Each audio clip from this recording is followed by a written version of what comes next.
Zdravo svima, u današnjem videoklipu s vama ću podeliti 3 načina kako da tražite time off na sljedeći dan, to jest da ne radite toga dana, usled porodičnih obaveza ili bilo kog drugog razloga.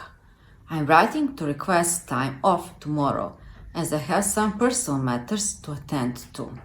I have already spoken to and arranged for coverage of my work while I'm away.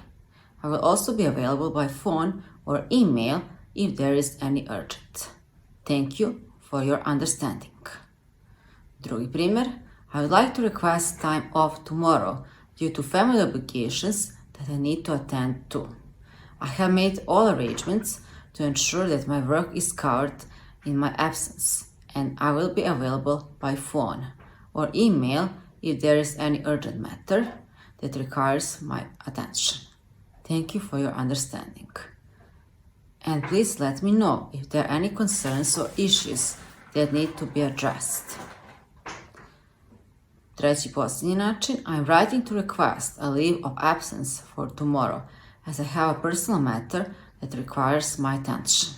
I have already arranged for my work to be covered in my absence, and I will be available by phone or email.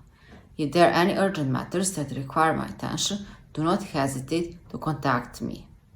If there are any concerns or issues that need to be addressed in advance, again, please let me know. Thank you.